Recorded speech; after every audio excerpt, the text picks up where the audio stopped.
Now that the demo is done, it's time for the build.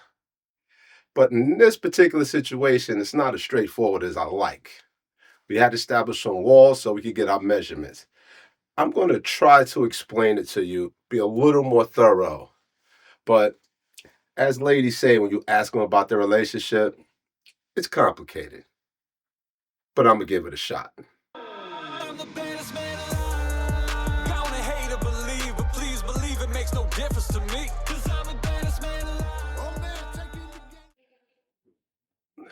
So the situation we have here is when we did the demo, we found that all the plates, that's the 2x4s that lay on the floor, and the studs were rotted up about, maybe a foot, sometimes 6 inches. That makes it move. So I have to establish a straight line so we can build our wall off of the straight line. So we have to pour some concrete yesterday. I don't know if you saw the last video, but we did the concrete yesterday so that we will have something to attach the plates to. Because we need to do that because before we can pour the rest of the concrete, we have to do what we call the underground. That is the sewer lines for the toilet and the waistline pretty much, basically, but that has to go underground.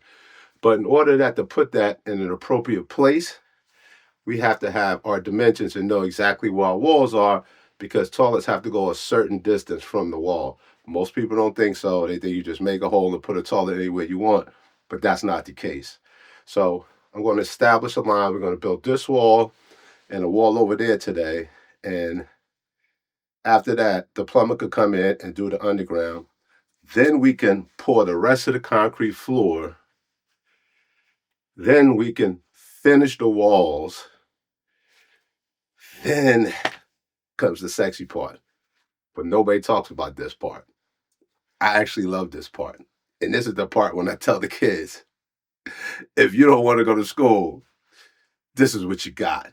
But I actually love playing in the dirt, so I'm good with it. But it's nice to see this dark, dank space turn into something really beautiful. I have the vision. I already know what it's going to look like at the end, but it just takes time and patience. And actually, this is the most important part. You got to get your mechanical systems correct or the whole thing is trash. If you don't deal with the problems now, you'll deal with them on the next step. So this is what I'm doing today.